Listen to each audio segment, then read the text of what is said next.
Wanted to again thank you all for coming, and all of those that are attending online. I know there's a large online group attending, so we appreciate that and try to make it easy for you. And that will take us now to our first session, back to the basics of a Veterans Court. And so there's lots of growth and development in Veterans Courts, and so we're going to have two really key speakers and then some others that are working with them to share with you about it.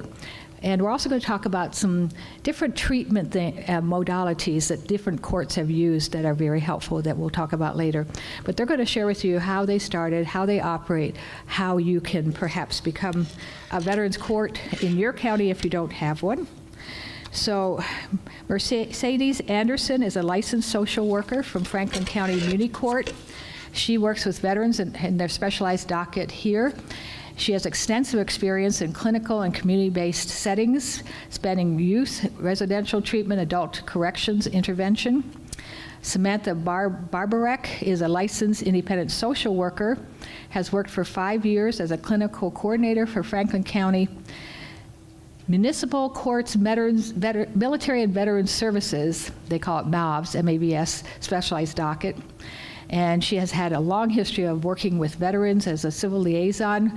She was elected at the Student Veterans Association at The Ohio State University and served as president of Pets for Vets, Ohio State, and earned her Ohio State's Unsung Hero Leadership Award for that. And many of you know that President Carter is very strong ex-military, former military. I've been told not to say ex, it's supposed to be former military, and he is leading a charge that I've been involved in, and Pete Miller and some of the other folks in this room, General Harris, to make OSU the center for veterans, students, and also then employment. And so that's a huge project that we're very excited about and have her aboard.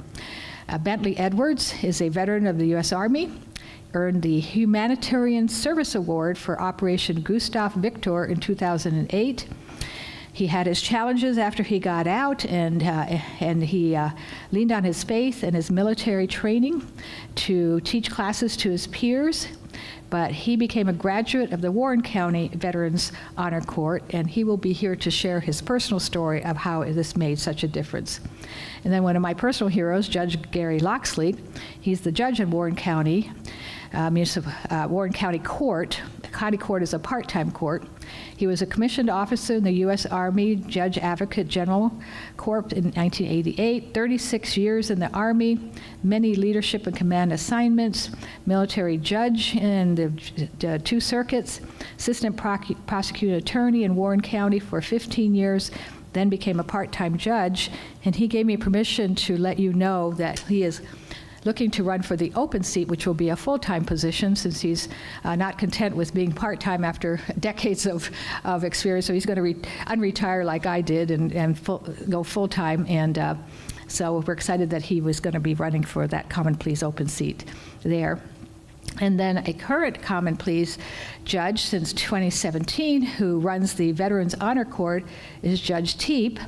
And that was the one that was the National Mentor Court named by All Rise that the Chief Justice referred to, real leaders in this field. And so they're going to share their specialties. So we're really excited to have this panel, go back to basics of Veterans Court, help educate all of you that don't know enough about it or how to start it or how it operates. And we're very, very happy to have all of that panel members. And if you would come up and take your seats, please.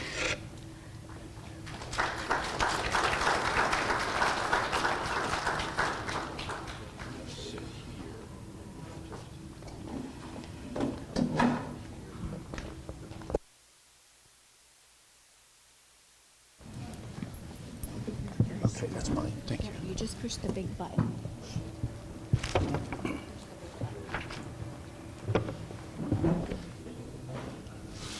All right, I think we're all situated here. Good morning, everyone. Thank you for that introduction, Justice Stratton. I really appreciate that. And it's, from a personal perspective, it's good to be back. The last time this conference talked about Veterans Treatment Courts, I was sitting up here on a panel as well.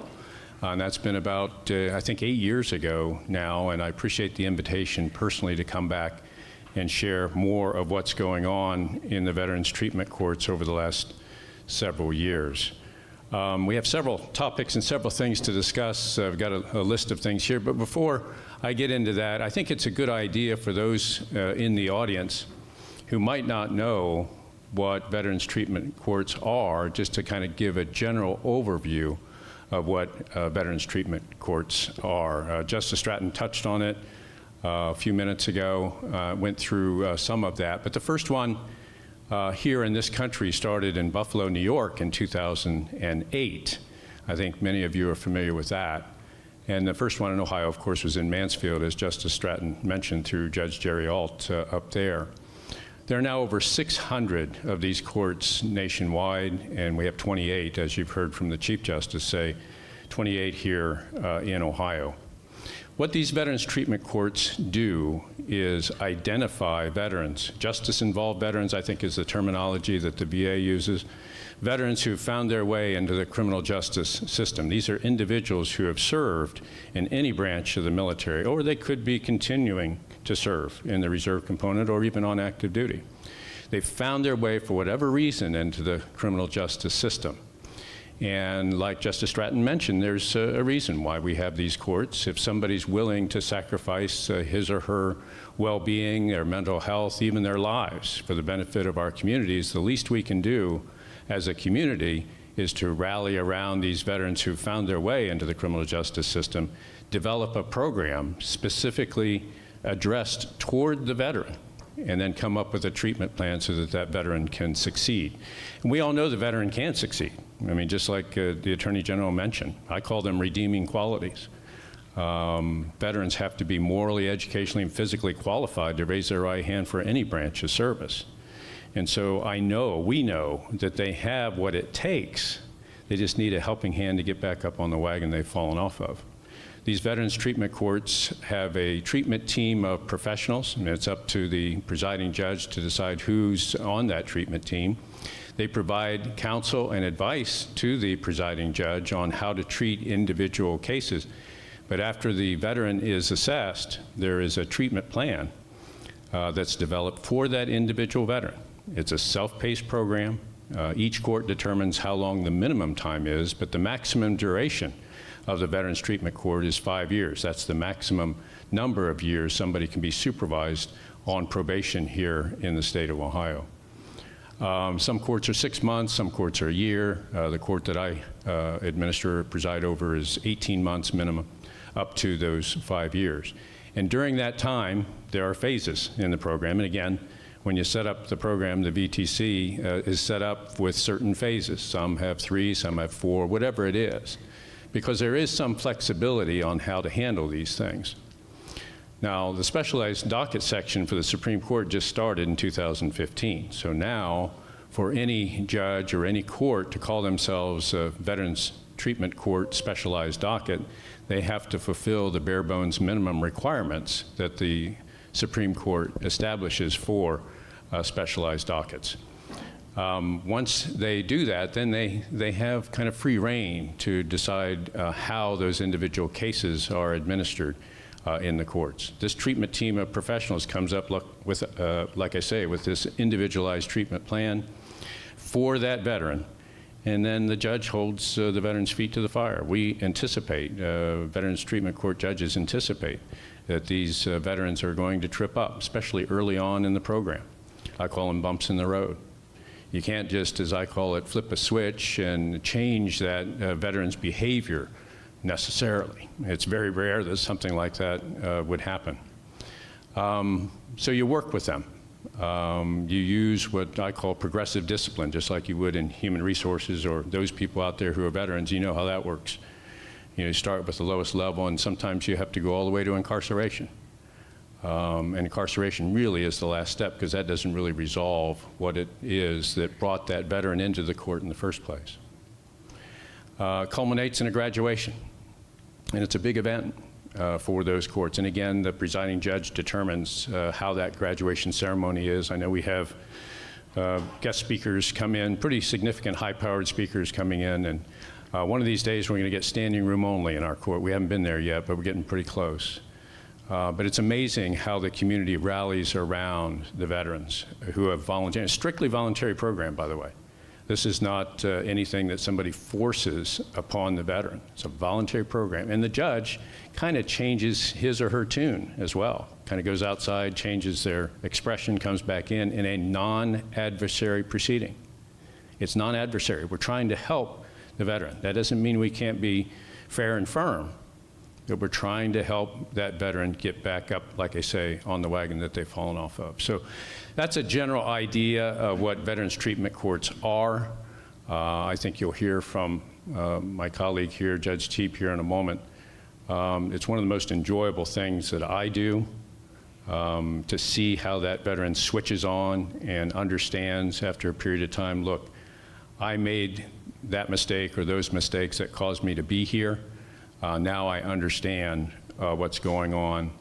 I've got the support of the community, the support of this staff and the court system, and hopefully I'll never be back in this court or any other court ever again. I should say, too, that the goal is to rehabilitate the veteran. And by doing so, you save money, you save court resources, you save incarceration space in the event it comes to that. So there are various steps along the way. The ultimate goal, like I say, is for the veteran. And my motto is, we're there to help the veterans, so make sure that you help the veterans. So that's just an overview of VTCs. I'm sure I left something out, but you get a general idea of what that is. Now, I think it's appropriate, since we have 3 courts represented here in the panel, that we talk about each of those 3 courts and maybe the unique characteristics of those courts. As Justice Stratton mentioned, I am a county court judge. It's a part-time court. Judge Tepe will talk about his court at the General Division of the Common Pleas in our county, in Warren County. And then the Franklin County Municipal Court representatives are also here in Samantha and Mercedes, and they'll talk about their court. So briefly, from the Warren County Court. I call it the Warren County Veterans Court.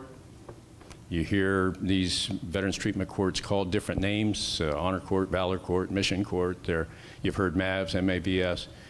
There are any other names that are out there. And again, that's up to the individual judge and the court staff to determine what that is. But the ultimate goal is still the same. The Warren County Veterans Court that I started and preside over is a part-time court, as I mentioned. And what we do is meet twice a month. Usually it's the first Wednesday of the month and the third Wednesday of the month. It was easy to pick that day because our courtroom was not used on Wednesday. So we meet as a treatment team in the morning at 8:30, talk about all the cases that are scheduled to be on the docket that day at 10 o'clock, and then we cover those in-court cases at 10 o'clock. Our treatment team consists not only of the presiding judge, but also we have a representative of the Warren County Prosecutor's Office, a representative of the Public Defender's Office. We have our Chief Probation Officer and Probation Clerk, who are full-time from our staff. We have our Veterans Justice Outreach Coordinator from the Dayton VA Medical Center. We have the liaison from the Warren County Veterans Services Commission. We have also then a peer mentor coordinator, which I'll get into in more detail later, but a peer mentor coordinator coordinates all of those peer mentors, voluntarily discharged, volunteers from the community who were discharged honorably from whatever branch of service they serve. They go through a small background check and some training, and then they volunteer their time and effort to be married up with a veteran who's volunteered to have their case supervised at the Warren County Veterans Court. Ours, like I said before, is an 18-month minimum, maximum 5-year duration, 4 phases, and we currently have 11 on the docket. And we're going to have a graduation after the first of the year, and we're looking forward to that. So that's just a brief explanation of the Warren County Veterans Court. Judge Tepe, about the Common Pleas Court across the street, please.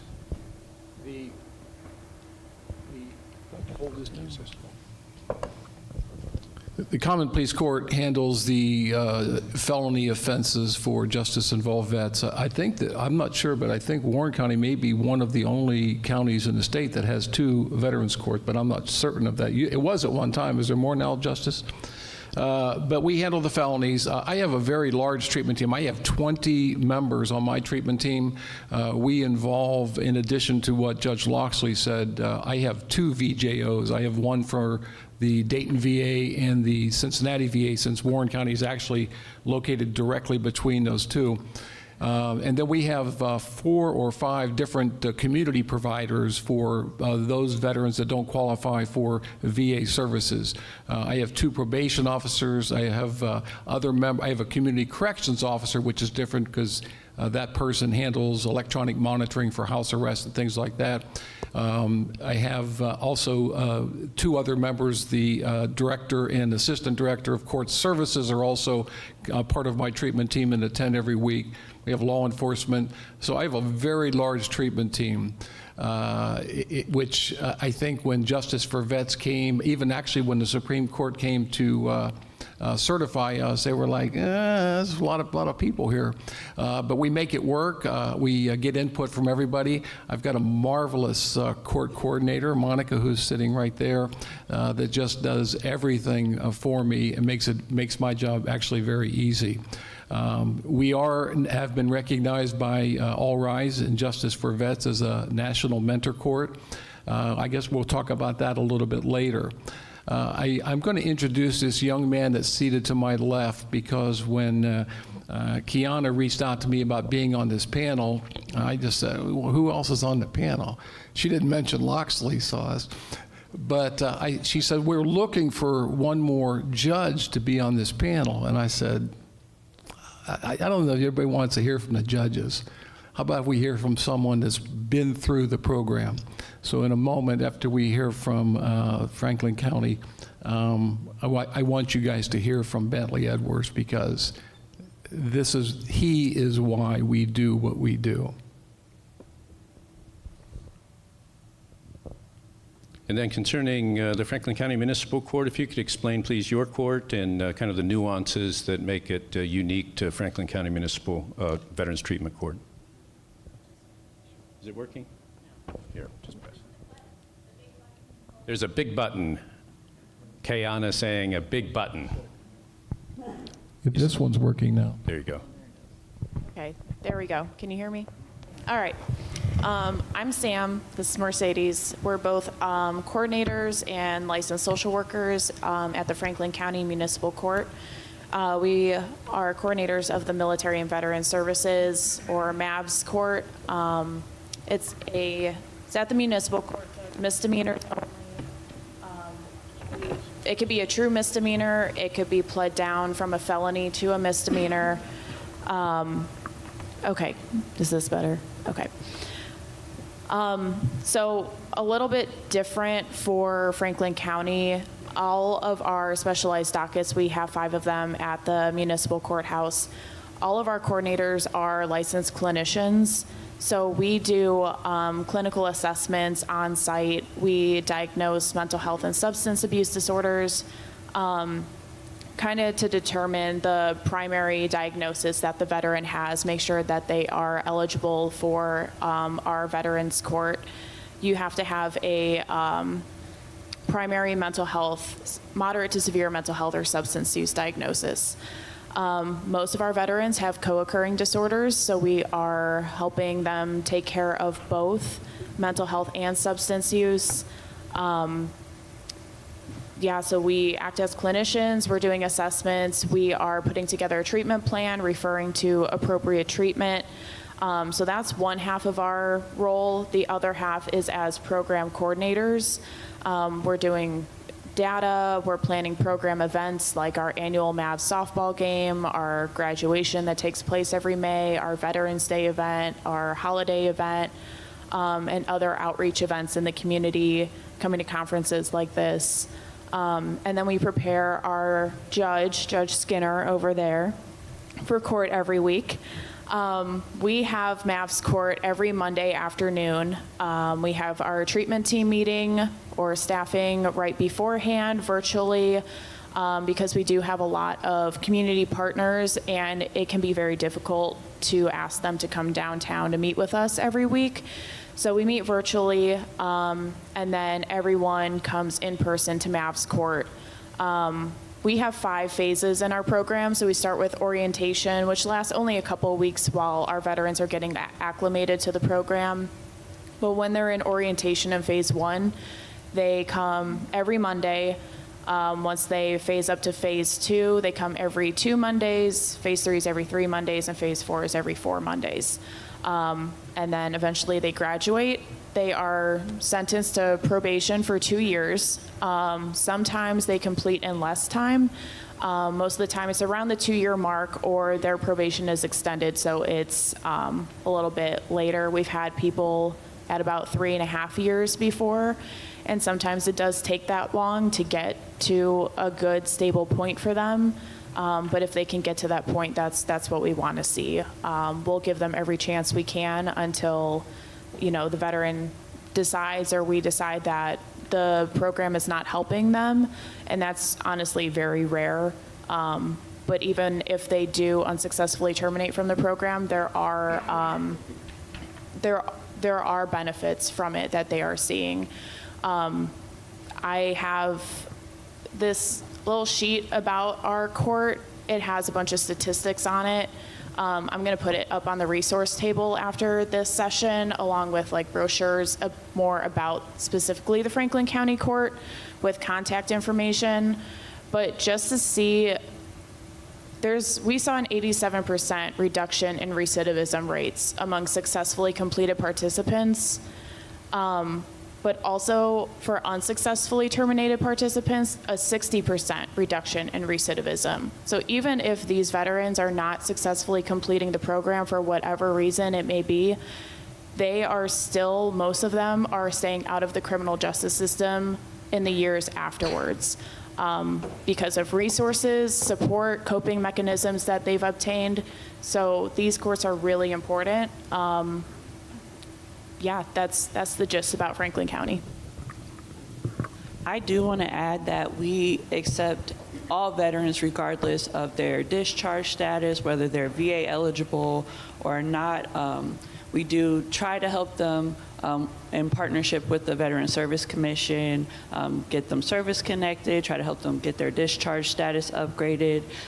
So that is important because they also deserve to have their time in the military count just like everyone else. So we do accept everyone as long as they have taken the oath to join our program.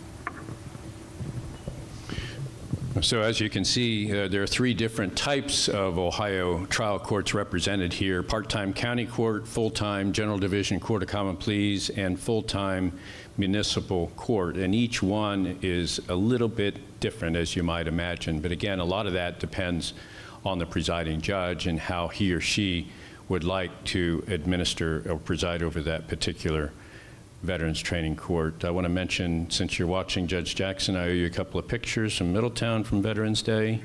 And Ms. Murdoch, you did a fantastic job. So that's a private message to those people watching by virtual. Let's turn now to some success stories. I think the theme behind this panel discussion, as I understand it, as we're going to portray it, is what are trends? What are things that have occurred? It's not necessarily establishing a Veterans Treatment Court. We'll get into that at the very end if we have some time at the end. But now that this Veterans Treatment Court process has been firmly established, the specialized docket section since 2015, and then those courts that existed even before 2015 have matured to be the number of 28 now. We have some success stories we'd like to share. So Judge Tepe, would you like to start, please? I met Bentley Edwards about 4 years ago when he appeared in my court on a felony charge. He's a young man that I sent to prison, sitting next to me. I honestly cannot say how proud I am of this young man. He's about my son's age, to be honest. But just his growth and change over the past year and a half that we have witnessed, it makes it hard because I know that when you have a criminal defendant that has your cell phone number, you know that something has changed in that person. But when I give my cell phone number out to someone who I sent to prison at one time, and is now riding up to Columbus with me, meeting the Chief Justice of the Supreme Court, I don't know what else to say, but I want to introduce you to Mr. Bentley Edwards.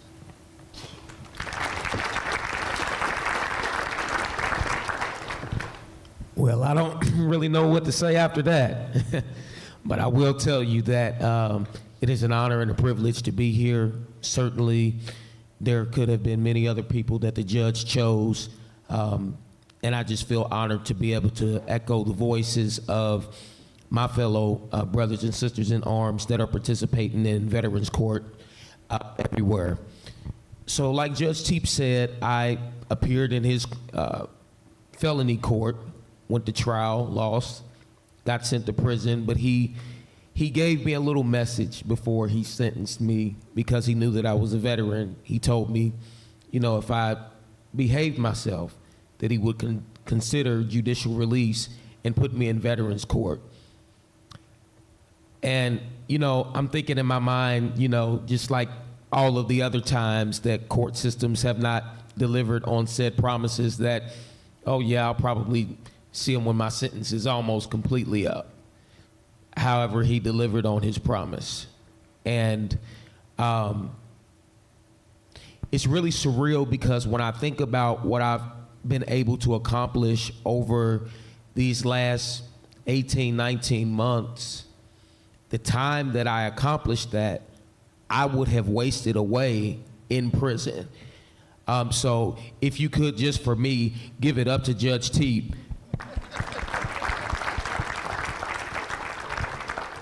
Because there's a lot of judges, and I know that there's a lot of statistics, and you know, if I'm honest, sometimes this stuff can be a little bit overwhelming because you think you're gonna put all of these systems in place and you wonder if they actually work.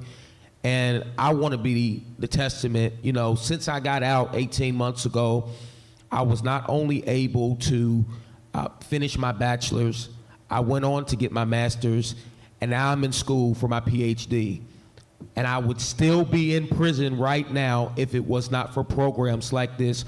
So for everybody who has a program like this and you wonder if it works, I am just one voice of many that will allow you to be able to see that if you are really passionate about this, you can change lives just like mine. I would also like to point out, I heard some conversations earlier with Justice Stratton and also with Justice Kennedy. You know, sometimes mandating can be a bit hard when you're telling jurisdictions how to operate and run their programs. But I think that it's essential to realize that just as much as veterans, we have to have our feet held to the fire of components to be able to complete the program. The people that we partner with should have that same parallel. In a sense where one of the biggest challenges that I found, and I did not have one sanction or violation, but it did not mean that my journey was without struggle. One of the biggest pieces that I told my brothers and sisters that I would echo while I was up here is the piece concerning employment. Because it's one thing to say that you are allowing an opportunity for redemption and we have redeeming qualities. It's another thing to put your money where your mouth is. If you're only offering us jobs that allow us to make minimum wages, how are we ever going to get away from the resources that are necessary to allow us to be independent? Or that you just don't offer us jobs at all. I had to go on no less than 10 interviews, 5 of which I was offered the position, and then when my background check came back, the offer was rescinded. This is with multiple degrees and military service. The minute they found out that I had a criminal background, they rescinded the offer. My challenge is to the lawmakers and to the people who make the decisions to partner with local community jobs that are really fair chance and second chance employers, and do not allow them to partner with you under the auspice of helping the veteran if they're not going to truly be a man or woman of their word. My challenge to lawmakers and people who sit in the room with lawmakers is to find a way to formulate a bill that allows us not to just make a wage, but a livable wage that will help these veterans treatment courts be able to assist us in getting off of a system and being self-sufficient. that full-time positions would be opened up for individuals like myself who truly want to give back, not just graduate a program or get recognition, but there's some of us who really want to work with the veterans that are still behind bars, that do not have the opportunity to sit up here like me. There needs to be a cohesiveness of individuals that can truly testify to them and say that the program does work. It's one thing if you got a degree or if you're a licensed social worker or a judge, and I take nothing away from you all. You're needed.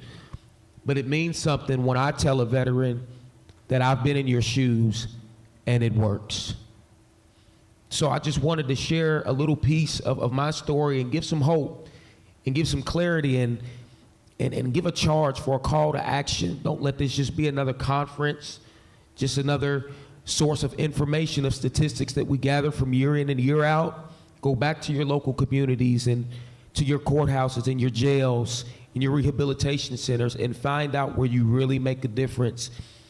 Your son, your daughter, your mentee, your next defendant in your courtroom could be like me in a couple of years with their lives completely changed. Thank you.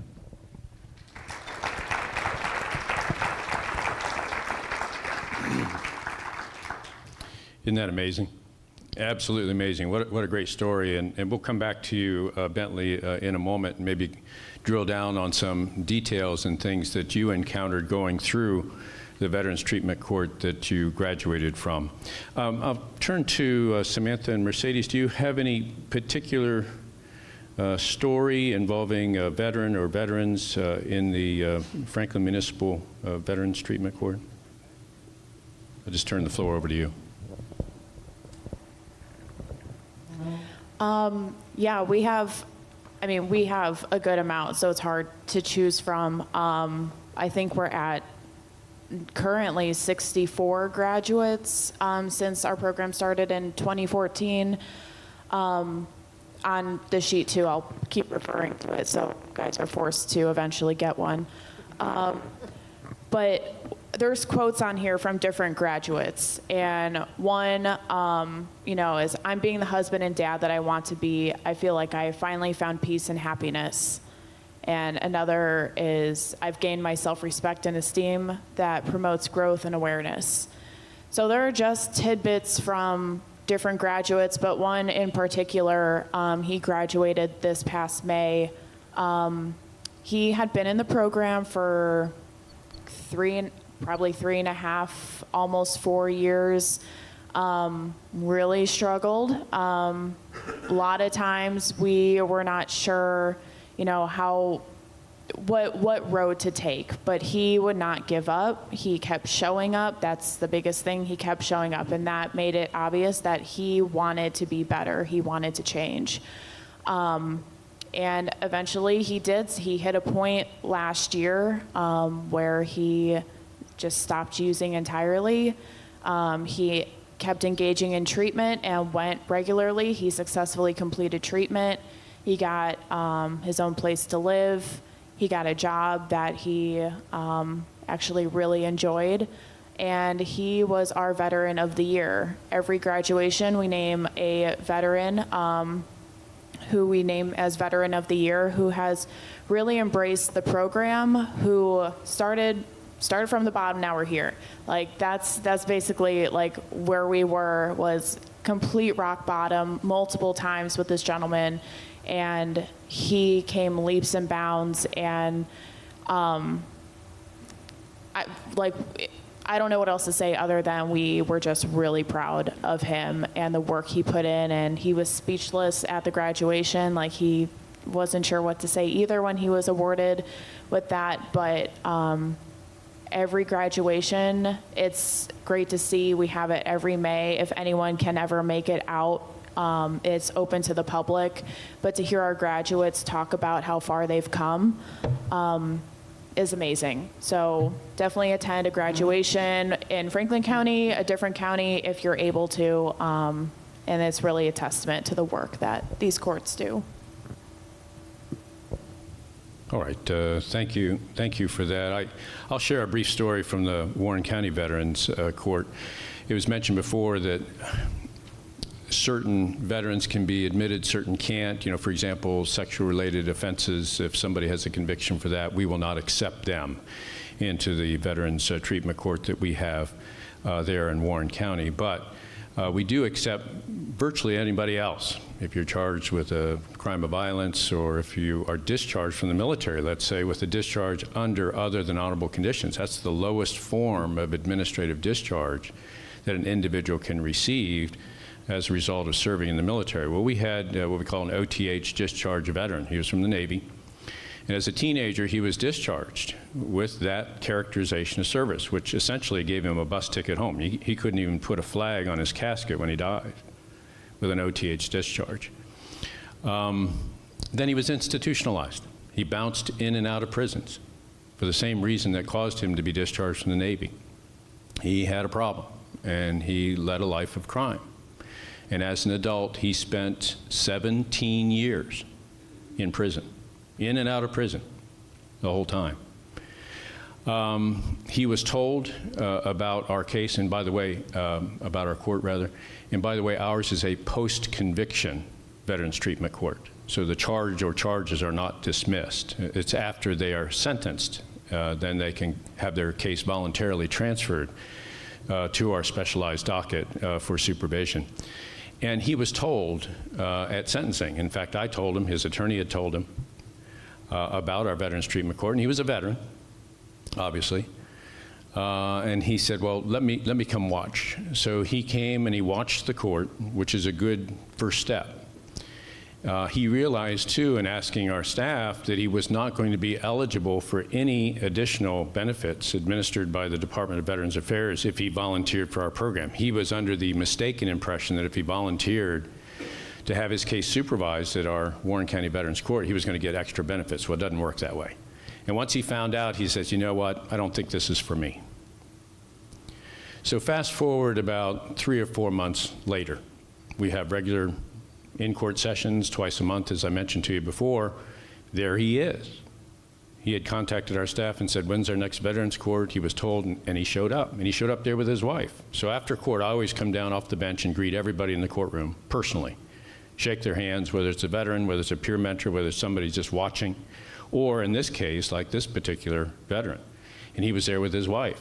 And she reintroduced herself to me. She says, you married us. Well, I didn't remember that, because one of the duties that I have is every Thursday morning, we have 2 wedding ceremonies right there in the courthouse. Well, I didn't remember. I see so many people, I didn't remember them. But she says, it's good to see you again. And there, I turned my attention to him, big crocodile tears rolling down both cheeks. He says, I've reconsidered. Will you please take me? Will you please take me? And his wife said, you know, he really needs this. And I think she was a good influence on him. But he realized, after being institutionalized, and that's a kind of a term of art, for so long, being in prison for those 17 years, he couldn't transition the way he should as a civilian. So we accepted him into the program. And one of the things the treatment team and I talked about is, what kind of program do you come up with somebody like this? It's not necessarily substance abuse, it's not alcohol dependency. Yeah, it is mental health related, but what type of a program can you come up for somebody like this? And so what we did, since we have 2 prisons in Warren County, and there was a volunteer who shows up at each and every court session named Ed Sauer. And Ed used to work at the prison. He's retired now. And he says, you know what? I can approach the warden. We can come up with a special program just for this veteran. And he did. And the veteran led this kind of peer support group. And the only people who were eligible to sit in this group and listen to this veteran talk, and he did give the class, were those prisoners who were scheduled, those inmates who were scheduled to be released within 12 months. Because he could explain to them the issues that he saw, and that kind of gave them a heads up of what to expect once they were released from prison. He successfully completed the program, he graduated, and it's a success story that I wanted to share with you. Turning on to the next bullet point here, challenges faced by participants. I mean, there are many, many reasons why a person winds up into the criminal justice system, many reasons why the veterans wind up in the Veterans Treatment Court. So Judge Tepe, I'll turn to you. with regard to some type of maybe overview as to the issues faced by the veterans in your court? I think Bentley hit the nail on the head. One of the biggest challenges we have is finding them suitable employment. We have on our treatment team a employment specialist who does a great job in trying to find these men and women jobs afterwards. But when you have someone like Bentley, who is obviously highly educated and extremely smart, I mean, it is his record that's holding him back right now from earning something I think that would be a substantial wage. But that's one of the biggest problems. All of us in this room probably know that we have to deal with the mental health issues, the substance use disorders. We have to deal with those all the time.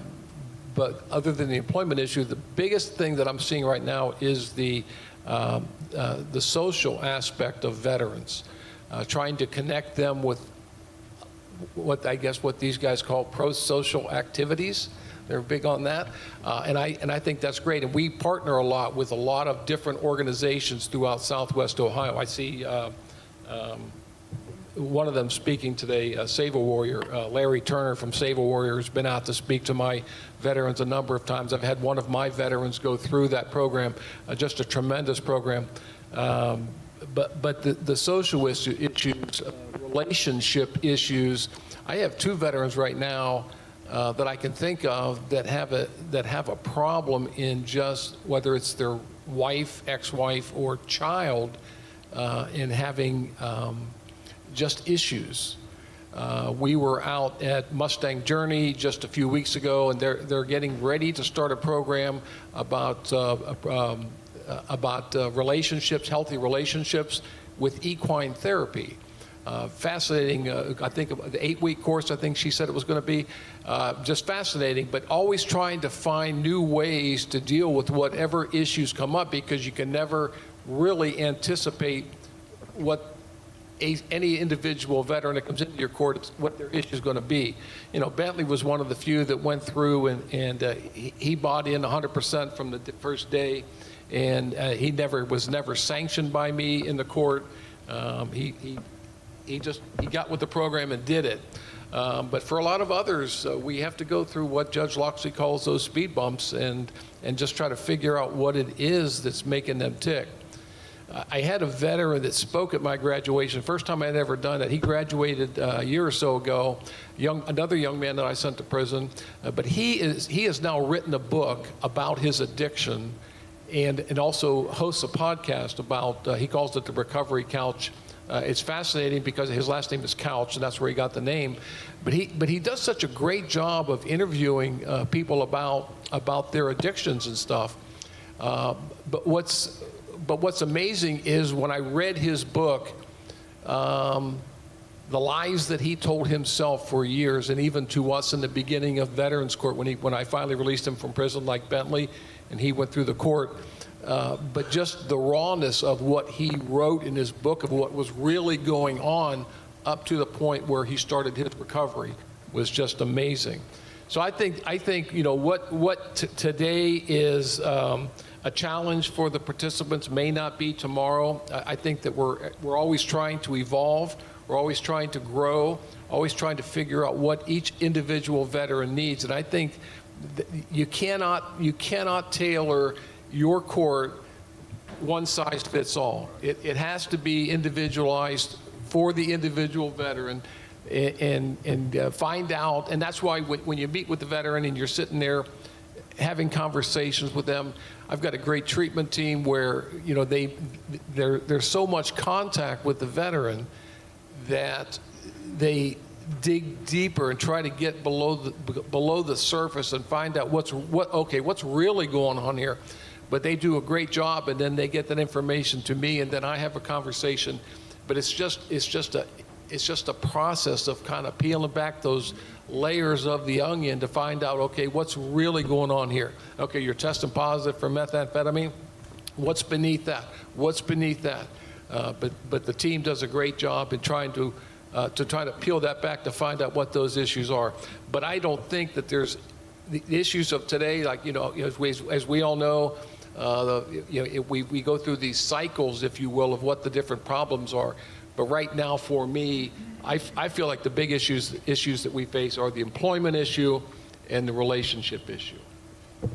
And then, Bentley, to the extent that you want to share with this audience today, what individual issues, challenges did you face as you were going through Judge Tepe's program? I think early on, I had a very, very good probation officer, but I can remember that there was a time where and she's not here. She's now a bailiff. Her name's Brandy Fisher. If you're watching, Brandy, shout out to you. But there was another officer, and I will not name his name. I remember Brandy was out for a couple of weeks, and at the time I was still on ankle monitoring, and I had permission to be able to do, I think it was like DoorDash at the time, and there was an alert, I guess because I went outside of a restricted area, and I got a phone call from the officer that was in charge at the time, and there was this whole thing about him not talking to my probation officer, so he didn't know that I had permission to do what I was doing, and so there were some restrictions at first, and so a lot of times I believe that when someone comes out of prison and they're early on in the program, there's a lack of trust. So you don't necessarily know if they mean what they say. And Brandy was convinced, but this other particular officer was not altogether convinced. So I would urge you all not to draw an undue inference that because someone is just getting out of prison that they mean any short of what they say that they're going to do. One of my biggest issues with other courts even before this is just the trust. Just give us a shot. So everybody's not trying to run game or run a con or trying to work an angle. When I was given a real shot, I took off and I never looked back. And it's not to say that every situation will be like that. However, there are some rare instances where that's really all a person needs. I didn't come from the situation where I had a substance abuse problem or that I needed intensive inpatient therapy. I just needed a chance to prove that if you put the right resources around me and you get me over a couple of hurdles that I can do this thing. So being with my discharge, and I had an other than honorable discharge as well, so a lot of VA benefits were not immediately available to me. And I remember even a while trying to find my DD-214. Shout out to Monica Thomas. I tell you, it was a nightmare. And you know, anything about the Army is hurry up and wait, right? And so without having those things in place, there were a lot of resources that were unavailable to me. And on the one hand, you all look at it as a process, but on the other hand, this is our lives. We still need food. We still need gas. We still need housing. And while that process is waiting to manifest, we still have to live our lives and figure out a way to be able to make it. And if there's not something in that interim to be able to sustain us, a lot of times we will turn to a life of crime or shady behavior. Now, gratefully, by the grace of God, that was not my story, because our treatment court did have other said resources until my DD-214 came and we got us qualified for the services that we could get us qualified for. But the financial piece is a really big factor in whether or not someone violates, and just recidivism overall, having those resources in place. If you don't have them, I would urge you to consider people who may not qualify for them or how long a wait list can be. It can be a huge burden. Also making sure that personality comes into it, right? You don't want to just sync someone up with someone who may be good technically, but not really good personality-wise. I found with that other officer, like, man, you're not a great judge of character. You're stopping me from making my money, which is what I need right now. And I'm grateful to say that when Brandy got back to work, that officer got an earful, and I never heard from him again in that regard. So, you know, there is a way to be able to correct behaviors that will be beneficial toward the veteran, take up for them. You know, they're not always wrong. Really take the time to look at the individual. Statistics may show you one thing, but personality will show you another. You know, because there are exceptions to the rule. Sometimes I would just call and Monica also can probably attest to this. Sometimes I just call and beat her ears up, and she has to tell me like, all right, Bentley, well, we'll see you later. And but sometimes we just need to talk because we might know the right road to go, but sometimes we just need to hear ourselves say it and just process it out. So sometimes we don't need a spreadsheet or a 12-step program. In fact, sometimes you may irritate us by that because we may know what we need to do, and we just need some time to process it and make it stick. So to all of you all who take the time to be a human being and actually just listen to us, you're doing us a huge service by that. What I would say probably one of the other main challenges that I seen in there is the actual events. So we had events like they said, Mustang Journey.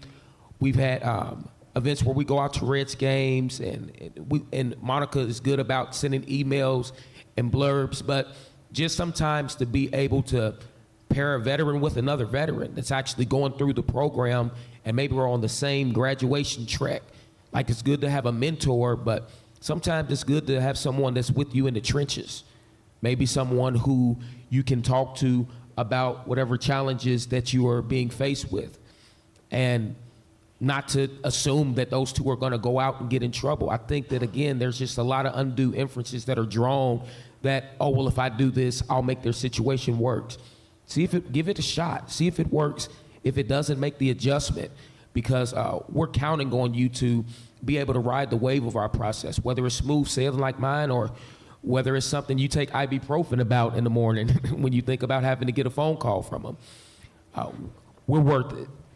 We're worth it.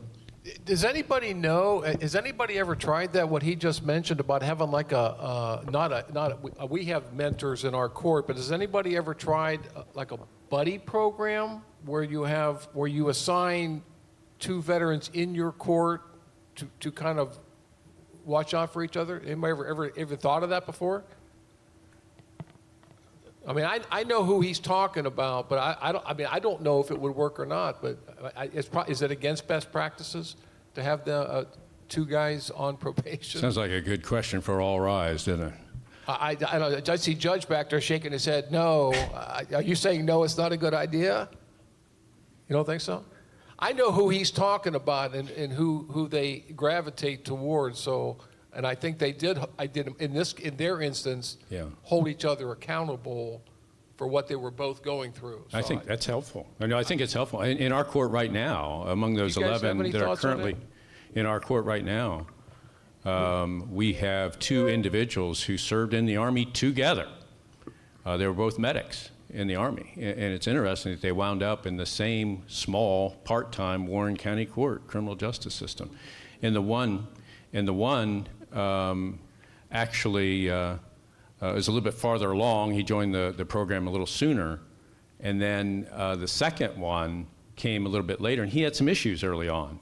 And using the informal buddy system, this one who was doing well and farther along the program actually sat down and talked to his former Army colleague and said, hey, get with the program. And it really helped. It really helped. So turning now to Samantha and Mercedes, same question. Have you seen particular challenges or issues faced by the veterans there in the court that you're involved with? Well, to answer Judge Tepe's question, we don't have a buddy program, but on days that Judge Skinner is not available for status review hearings, we do a lot of buddy activities. And a lot of our guys, because they come every week, they start to form their own little buddy systems themselves. So that just kind of happens naturally for them. But to answer the question, regarding challenges, I think one of the biggest challenges that we see is the lack of stable housing. As we know, Maslow's hierarchy of needs, if you don't have the stable housing, warmth, food, all of that stuff, nothing else is going to matter. In Columbus, we have a housing crisis. We all know rent is skyrocketing. Who can afford to live anywhere right now? And we're expecting our people to just be cool with going to the shelter, but what's at the shelter? Drugs. We want our people to stay sober. So it's just like a crazy cycle. But the fastest way to get a HUD VASH voucher is to go to the shelter. So that has been really the hardest issue that we've had right now with some of our guys. Some of them have been successful with it, but some of our people there are just not strong enough in their sobriety right now to do that. If you use in the shelter, you're going to get kicked out. So you're going to be right back at square one. So it's just a vicious cycle.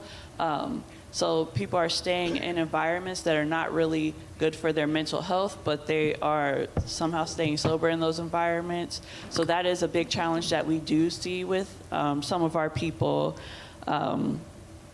Another challenge that we see, obviously, we talked about social relationships. We find that we have participants who are working towards their sobriety, but they have partners or friends who are not in that same place. So that has been a big challenge for them. And how are we going to tell someone like, you should break up with your wife because she's still using drugs and you're not? So that has been a challenge for us as well, is to help our participants navigate those relationships without like really trying to interfere and tell them what to do with their lives. You have something you want to add? So kind of building on what Mercedes was saying with housing, social supports, finances, and discharge upgrades, VA connection. You know, we take all veterans if they took the oath to serve. Doesn't matter discharge upgrade, what branch, how long they served. They didn't even have to make it through basic training. So a lot of our veterans are actually not VA eligible. So getting them the right services and treatment in the community that still understand what they are going through as veterans. So finding those treatment agencies in the community that have veteran programs specifically is really important. Working with your local Veteran Service Commission to help with discharge upgrades, service connection increases, for the veteran disabilities. That's really important for financial assistance. It's a long process, but if you support them through it, help them get the paperwork that they need, connect them to the Veteran Service Commission, it makes it a lot easier. So definitely those things, getting them the resources, even if it's just food banks for the time being, local AA, NA meetings if that's something they want to do. Since those are faith-based programs, we don't force them to do that. That is their decision, but they do have to do like evidence-based programming otherwise. But aside from all of those things, humanistically, a lot of challenge that we see, especially when they first come into the program, is trust and confidence in themselves. If they're in the criminal justice system, they're there for a reason. It's because they don't have the resources, they don't have the support. A lot of them, yes, they do have PTSD, but is it solely from the military? Not always. A lot of times it's from their childhood. A lot of times it's from post-military. Or it's a combination of all of those. And the more trauma, the worse it can get. So making sure that you're supportive and understanding of that, and being someone that that person can trust, because they will most likely come in not being super trusting of people in a judge who can easily take their freedom away and put them in jail. Social workers or coordinators, probation officers who can write them up quickly and get them into trouble for a small violation, who can force them into treatment that they aren't ready to do yet. We have to be open and understanding with our veteran participants, especially at the beginning. We have participants calling us all the time. And it's not necessarily that they need something specifically, but they need someone to talk to. And that shows us that we are someone that they can trust and come to just to bounce things off of or talk through something. So that trust challenge is a big barrier, but as long as you're doing a good job at, and remembering that these veteran participants need that support, that's gonna go a really long way in the long run. Staying on that end of the table, Samantha and Mercedes, from a clinician's perspective, I know you touched on some of these things a moment ago, but can you cite to some specific examples from veterans in the court that you participate in that have been particularly effective or maybe unique?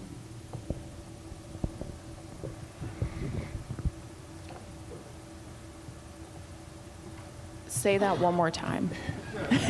Any type of treatment program that you have for the veteran that you find either particularly effective or unique, and if you have an example or two, that'd be helpful.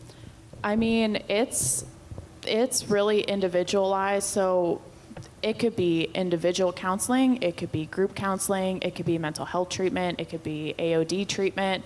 It really depends. You want it? We had a particular client to go, and she had PTSD, and she was not ready to address it, and we did not force it. It did not feel appropriate. So what we did instead, because I was her coordinator and we did have a good relationship, instead we had weekly meetings. So her and I met weekly to discuss treatment and discuss how and when she would feel comfortable addressing those things. What kind of treatment did she feel would be best for her? How would she want to address those things? What did she feel comfortable addressing? So that is a good example. I mean, yesterday, for example, I have a guy he's an older guy. He is an alcoholic. He's never ever done treatment before. I sent him to a place to go get an assessment. He was like, I don't understand this. I don't know what this is. And I got an email and they were like, hey, he didn't stay, but his blood pressure's high. We are really concerned. And so he came to my office yesterday and I asked him what happened, and it didn't feel appropriate to talk to him about treatment because his blood pressure was really high. And I was like, hey, that's not the goal for this week. Go to urgent care. Go get your blood pressure taken care of. That's the goal. And we'll talk about this at another time because the goal is for you to be healthy, and then we can get the other stuff taken care of. But right now, we want you to make it through the week, and then we'll worry about your alcohol use. So it's different for every person, and those are the things that show that we care about them, that it's not just treatment, compliance, negative screens, come to court, do this, do that. Like, I care about your health. I want to see you next week. I want to see you make it to the end of the year. These are the important things, and it's not all about treatment. It's the whole holistic part of what this is, of you as a person and how we can make it to the end of the year. We've had a lot, in our docket specifically, we have a lot of older guys. We've had a lot of older guys, and we've had a lot of participants pass away from poor health. So we want our guys to make it, and it's going to the doctor. We get on them about going to the doctor because that is also a form of treatment, and it's not just AOD and mental health. That's all. So yeah, definitely focusing on the whole broad spectrum of health, physical health, mental health, emotional health. I just wanted to give a specific example as well that does relate to substance use treatment. We have a gentleman, he has come leaps and bounds since he started the program a year ago, but alcohol was his main vice. He had been coping with it for years. His mother had actually reached out to us multiple times, referring him to us for help for this veteran. He drank a lot at the beginning, and it was very hard for him to stop. And if you know substance use disorders, alcohol is extremely dangerous to detox from. It can be lethal. So there were a couple times he came into the courthouse very intoxicated. I spent a couple hours with him while he was crying, and intoxicated just was not okay. And one time he came to court and did the same thing. And Judge Skinner took him into custody because that was the safest option for him. He came to court intoxicated, and we sent him straight to detox. That is what he needed. He needed medical detox. It's not safe for him to detox in the jail, at times. So, and then eventually he went to inpatient. And he didn't want to at first. It took him a long time. It wasn't even after that time we took him into custody that he went into inpatient. He did IOP, and then a month later he had relapsed, and he finally said, it's time. I don't know what else to do. And he went to the Chillicothe VA for a 3 to 4 week inpatient. He came back. The change was insane. The physical change, the emotional change, the mental change. He was smiling, he was joking. He's a quiet guy, but just him standing in the courtroom, it was a totally different person. And he has been sober since. It's been, I want to say 5 months now, about 5 months. Last month, he just got our Veteran of the Month award. He actually, at our annual softball game, he didn't want to play at first. Softball game is where our current participants play against alumni who have graduated from the program. He didn't want to play, was like, all right, I'll give it a shot. Went out, hit a home run. Are you kidding me? So he has come leaps and bounds. So he wasn't ready for inpatient at first, but eventually he hit that point. And as social workers, we are big on autonomy of treatment, their decisions. So if they're not ready for it, we're not going to force them until there's an absolute need for it. But he came to his own decision, and he's doing great now. So, Bentley, I know you had something to add. Yeah, I think you bring up a great point when you talk about, I think you said his mom reached out. And so that's something that I think is key. Also, cohesiveness, right? To not only make sure that the courts are making a plan, but that whatever support system that the veteran has, you reach out to them and you all make a plan, right? It takes a village. And so even within the court, making sure that different entities that you're working with are talking to each other. So they had Vicki Billman, shout out to her. She works with Ohio Means Jobs. No, not Ohio Means Jobs, but she works with our court to help us with employment. However, we also have Easter Seals Redwood. So there's a lady, if you all have heard of Easter Seals Redwood, down in Cincinnati, there's a lady named Angela Muchmore. She comes to our court. So some of you all may have heard her name. She came to our court, and she was able to continue to talk back and forth with Monica and with my probation officer, Brandy.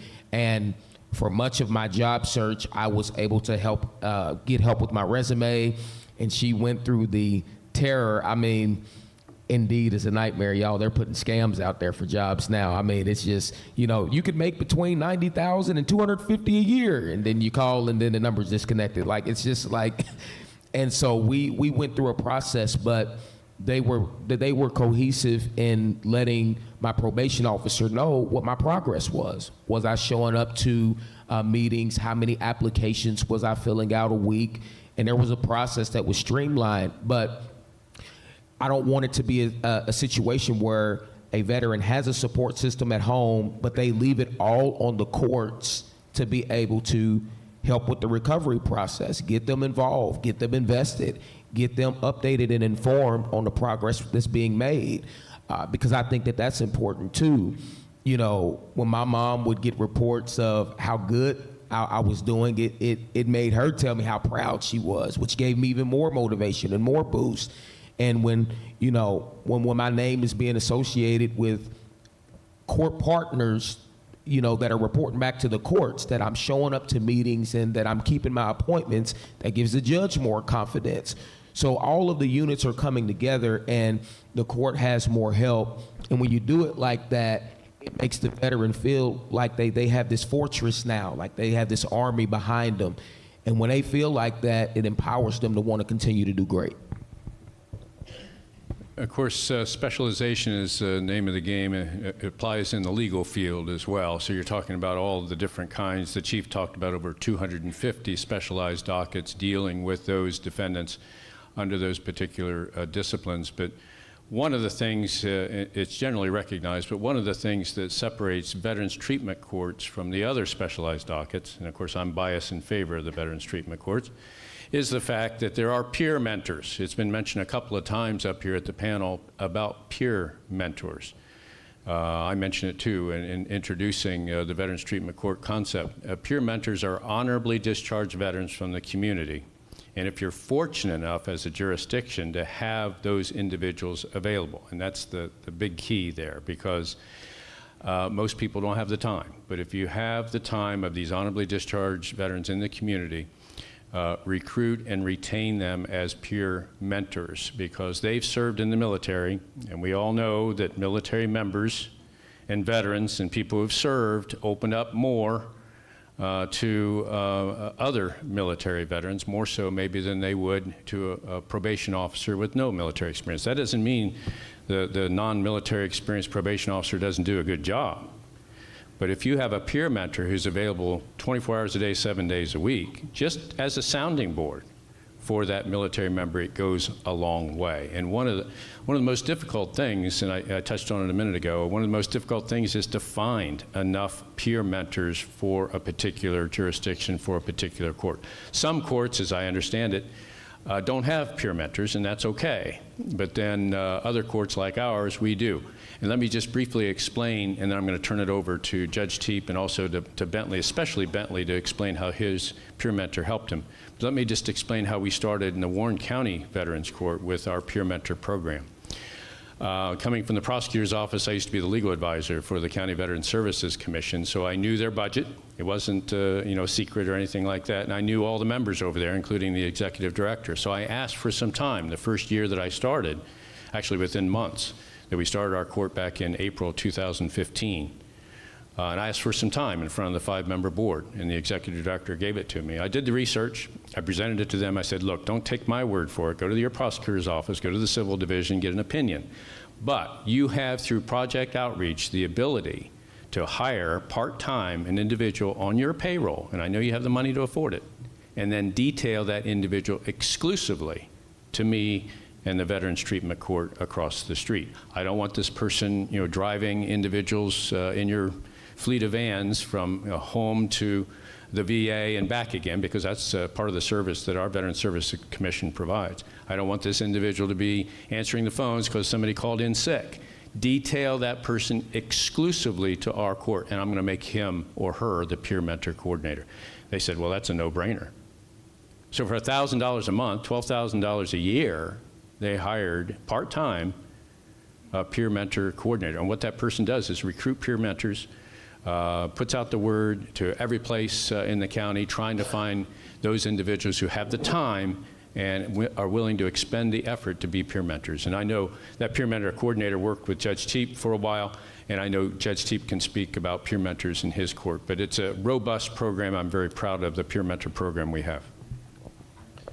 I think that peer mentors is an important part. In fact, it really what separates Veterans Court from any other specialty docket is that we have the ability to bring in veterans and try to mentor to the justice-involved veterans. The problem is that the veterans don't want to be, they don't want to engage with somebody that's typically maybe a little bit older or has not been involved in the justice system, like Bentley just mentioned about his buddy on our court.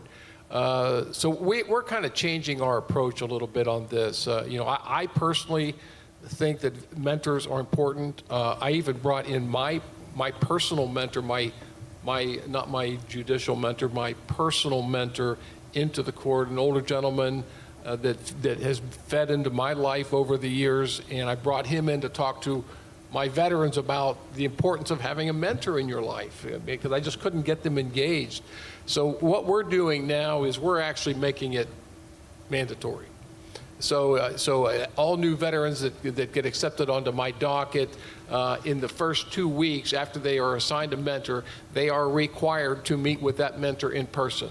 And then in the following weeks, they have to continue to do either in-person, phone, or text message and stay in contact with that mentor. And what we have found so far with the 2 or 3 that we have started this with is once you get that ball rolling and started, they form a relationship and then they continue to have contact. Now, I didn't do that with Bentley. Bentley just told me that I was his mentor, but that's not the way it works. But again, Bentley, he talked about having a buddy on the another veteran that was in court with him, but you didn't really utilize your mentor, did you? Not as much. And so I would like to say that I believe in the peer mentor program. I believe that it works. My situation is just another case where it's not a one-size-fits-all approach. However, if it was required of me to use my specific mentor, I would have met the requirements. There's just some other aspirations that I have in doing this type of work upon graduation, and also with me being in school now for my doctorate.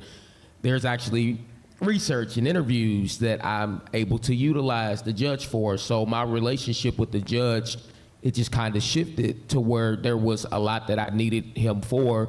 So he kind of became, you know, my involuntary mentor, if you will. And being fortunate enough to have that opportunity is not something that I take lightly. I do believe that having that extra layer of support from a peer mentor is something that is beneficial and that I advocate for. I think in my particular instance, which is very, very special, that the judge was just able to watch me very closely and give integrity to the fact that the things that I said I was doing, I was actually doing them. And so, you know, people who would hear that from the judge, it held a lot more weight than me just saying that, you know, oh, I'm out here. You know, this judge has attended 2 of my graduations. So just me saying that I got a degree, you know, anybody, yeah, right, you probably didn't know. He's been there. And then Monica's been the one. She still owes me another one. You're not hiding, Monica. I can see you. So you know, when you buy into the success of the veterans, whether it's through a mentorship program or whether you have to take time out, it does not go unnoticed. It's something that it has long-term benefits. And then those lives that they'll go out and touch, like if they become a peer mentor, imagine how many, just by affecting one life, how many lives they'll go out and affect. So I'm a big advocate for it. My peer mentor still did reach out to me.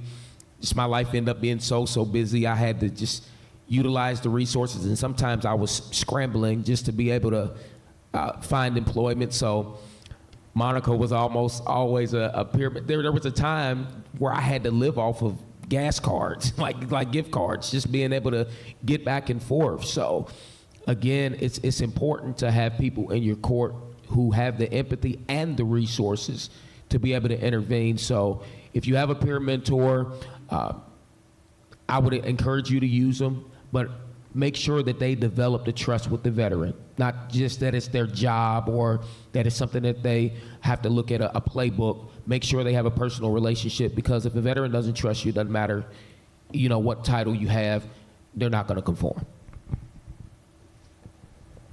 From the Franklin Municipal Court perspective, any peer mentor tidbits you'd like to share with the group?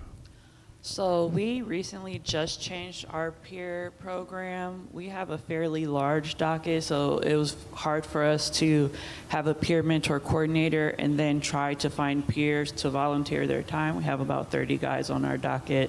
So we now just have one peer for our participants. Our peer is fairly new, so he's still trying to learn the ins and outs. And with a lot of our guys, they've been with us for a while, so they're a little hesitant to link with our peer, but he's finding his flow. Our guys are getting to know him, so it's still a work in progress, but it's going well. You know, in starting a Veterans Treatment Court back in 2015, one question that I had was, how do you fund this? I mean, where's the money come from? And money doesn't grow on trees. You can talk about grants all you want, but that's still taxpayer money with a different name. Where do you get it? Is it state grants? Is it federal grants? Is it no money at all? One of the things that started in our court was a nonprofit organization. Happened to be the peer mentor coordinator I told you about was hired. Went up to Judge Jackson's program up in Cuyahoga County in Cleveland because he was having a peer mentor training session. And since our peer mentor coordinator was brand new, he drove all the way up there. And in this big hotel room, he sat next to somebody from Warren County, in the southern part of Warren County, who was not a veteran. She was the mother of a veteran who was severely wounded, eventually passed away after 2 IED attacks in 9 days. Just a gradual deterioration that ultimately took his life, a Green Beret major, as you might imagine. So she was there because she wanted to get actively involved in veterans. It was meant to be that they sat next to each other. And she first learned about our brand new Warren County Veterans Treatment Court from our peer mentor coordinator. And she says, I want to get involved. And so she did. We had lunch with her, Fran Wessling, and her husband, Wes, Jim, their peer mentor coordinator, myself. The 4 of us had lunch, and she says, how can I help? Now, she was actively involved, as you might imagine, in the Green Beret Foundation, and still is today. In fact, she's so successful in the greater Cincinnati area, she became a member of the national board. And she still, to my knowledge, is a member of that national board. But what she and her husband did was start a nonprofit entity to solicit and raise money for the benefit of veterans in our Veterans Court, and it still exists even today. The Westlings had to step down because they've been doing it, 9, 10 years, and they stepped down just last year. But there's a board of directors. Everything was voluntary, and they have this money available for veterans who participate in our court and also now in Judge Tepe's court, where they can't get money from any other source. And I wanted to share that with you because those nonprofits in the community can really make a big difference. I'm proud to say that our court operates with 0 additional taxpayer money, none. No grants or anything, but we do get a stipend from the Veterans Services Commission. We're lucky in Warren County because they do have a surplus still in their budget. And so we get a stipend from the Veterans Services Commission to pay for things like breakfasts and lunches and parchment paper and ribbon and coins and things like that, incentives, rewards, graduation ceremonies and things like that. So we do get some money, but that's money that's already collected by the Veterans Services Commission to begin with. But funding was a big, big question. It generated a survey. It morphed into a survey about all veterans courts, but it started as a survey to find out how are these other veterans courts. We were the 20th out of the 28 in Ohio to start. How are these other veterans courts funded? And it turns out, it's everything under the sun.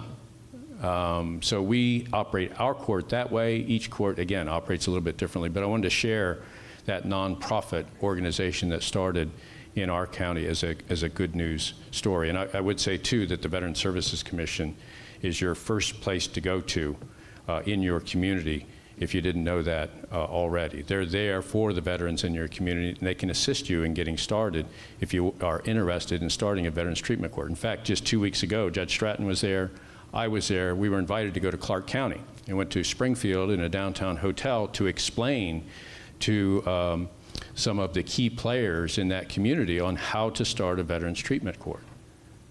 And shared some of these pieces of information with them at that time. And the message really is start with the Veterans Services Commission and then have the community rally around the veterans who are needing that help in a brand new Veterans Treatment Court. Did you have anything you want to say? The Project Rise Above, the organization that Judge Loxley's talking about, they obviously serve our court too. Veterans Service Office services our court as well. We've taken it a couple steps further. We have some additional community partners. We actually have a lady that came to saw graduation, and she came up to me afterwards and just said, "How can I help?" I said, she had a lot of corporate contacts, and I just said, if you ever come across a company that's getting ready to turn over their fleet of vehicles and they can just maybe slide one our way, because some of these guys need vehicles. She has donated 3 motor vehicles to my veterans in my court so far. And she's always on the lookout for a good deal. And she just reaches out to some of these dealerships where they come across these good used cars that she can then buy, and then she donates them to my vehicle. So those community partners are just vital to making the court successful, but more importantly, the veterans successful.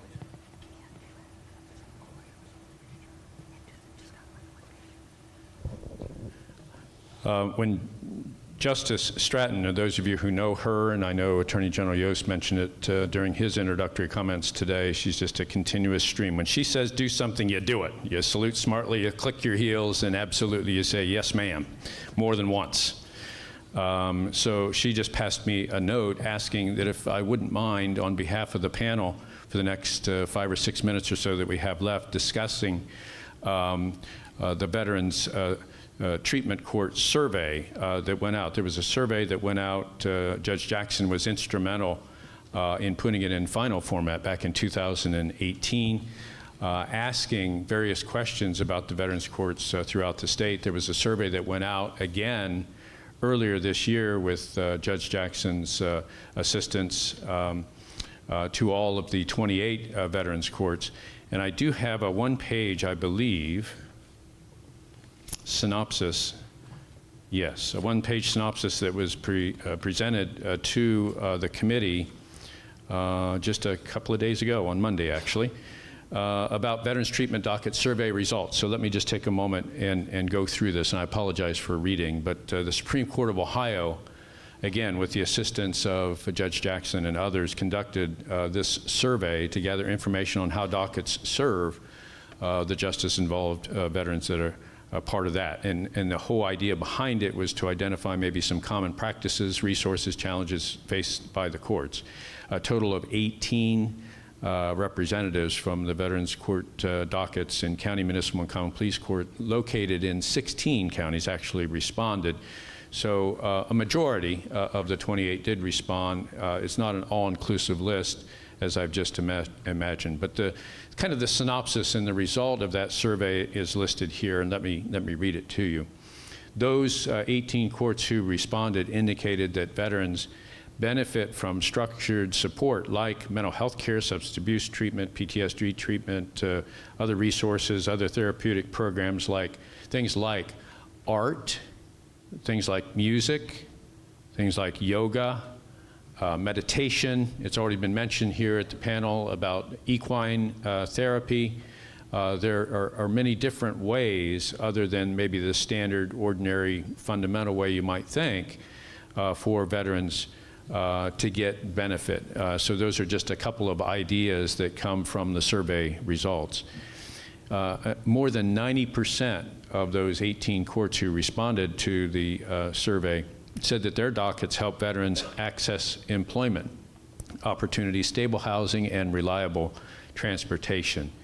Obviously, it goes without saying that the veterans who are in need of those resources appreciate what the veterans courts have done along those lines. And then the survey results also include a provision that courts rely heavily on partnerships with nonprofits, as I mentioned a moment ago, we mentioned a moment ago, VA specialists, behavioral health agencies, and veteran services organizations. And if you're not familiar with veteran services organizations, I think you are, probably most of you are in the room, I would strongly recommend you get to know those organizations in your community. It starts with the Veteran Services Commission, because as you know, those members on the board of the Veteran Services Commission are representatives of veteran services agencies right there in your community.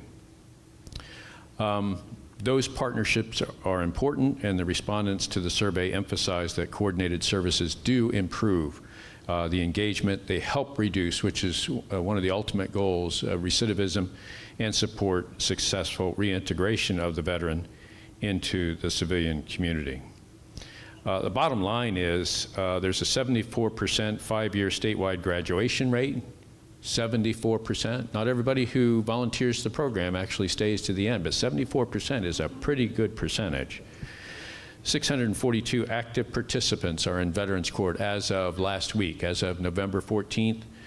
2025. So you can see this is it's a program that is spread over the state of Ohio. There is a strong collaborative network supporting justice-involved veterans, and the continued value of these Veterans Treatment Court dockets promotes accountability, stability, and long-term success. So that's just kind of a synopsis of the survey that went out earlier this year, and Justice Stratton, hopefully mission accomplished there. I will say this too about the Warren County Veterans Court that I preside over. Success is not graduation. Let me say that again. Success is not graduation. And if 74% have graduated, that's the first step. But it's what that veteran does after graduation which is the most important. Because again, you're trying to reduce that recidivism. You don't want them to come back. You want them to be that redeeming member of society, redeem those qualities that make them productive members of society. So what I've done in our governing documents, and I've stuck my head out a little bit, but I told our staff, I'll take the blame if somebody wants to point their finger, is each quarter I have our staff run the name, social security number, date of birth of all of our veterans to see whether or not they've been charged, whether they've been convicted, or whether they've been incarcerated. And we have a pie chart that goes through all of those things. That's really the measure of success. We talked about that at the advisory committee level. I brought it up. You have advisory committee as part of your Veterans Treatment Court if you're certified by the Ohio Supreme Court. But I brought it up and I said, look, the measure of success should be something like that.